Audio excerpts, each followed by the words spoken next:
बिस्मिल्लाहिर्रहमानिर्रहीम, अस्सलाम वालेकुम। Welcome to my channel cooking with Nabeer. आज हम बना रहे हैं पोटैटो की बहुत ही अलग सी यूनिक सी रेसिपी, जिसको बनाना तो बहुत ही ज़्यादा निहायत है और देखने में इतना यूनिक लगता है और खाने में उतनी ज़्यादा टेस्टी है। इसके लिए ले लिए मैंने 4 आलू।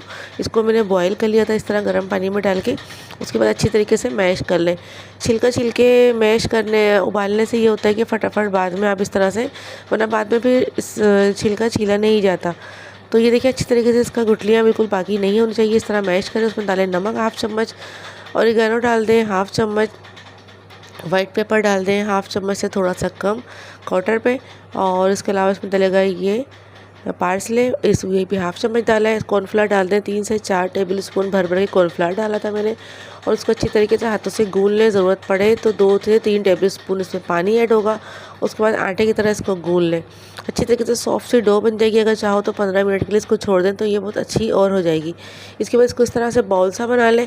बॉल बनाने के बाद एक बॉटल लें और उसको इस तरह प्रेस करें ऊपर, तो इसका ये शेप आ जाएगा। प्रेस करते वक्त देखिए नीचे तक कट ना लगे।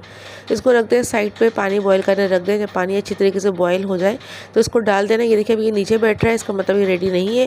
जब ये ऊपर फ्लोट होगा तो इसका मतलब है कि बिल्कुल रेडी है। उनको सबको एहतियात से आप निकाल दें, स्ट्रेन कर लें। एक कप में अलग से आप ले लें लेमन जूस, कुटी मिर्चें, नमक, चाट मसाला और इसके अलावा soya sauce, chilli sauce 2-2 tablespoon भर के ले लें। इसको मिक्स कर लेना अच्छी तरीके से। मिक्स करने के बाद अब हम पैन में थोड़ा सा तेल गरम करेंगे। तेल करने के बाद इसमें चॉप गार्लिक डालेंगे और इसके अलावा ज़ीरा डालेंगे। जब ये अच्छा सा गोल्डन ब्राउन हो जाएगा तो फिर हम उसी मसाले में इसका हल्का सा बघार सा लगा देंगे। ये देखें ये लग गया। अब ये मसाला बड़ा ज़बरदस्त सा रेडी हो चुका है। गार्लिक की बेहतरीन खुशबू आ रही है। इसको उठाएं अपने उसी पोटैटोज़ में आप इस तरह से डाल दें और इसको अच्छी तरीके से मिक्स कर दें। तो चलिए लीजिए हमारी यूनिक सी रेसिपी पोटैटो की बिल्कुल रेडी है। खाएं, मज़े उठाएं, अपने बच्चों को खिलाएं या फिर अपने मेहमानों को खिलाएं। अगर रेसिपी पसंद आ रही है तो उसको लाइक करें, शेयर करें। चैनल पे न्यू है तो प्लीज़ चैनल को सब्सक्राइब करें। अल्लाह हाफ़िज़।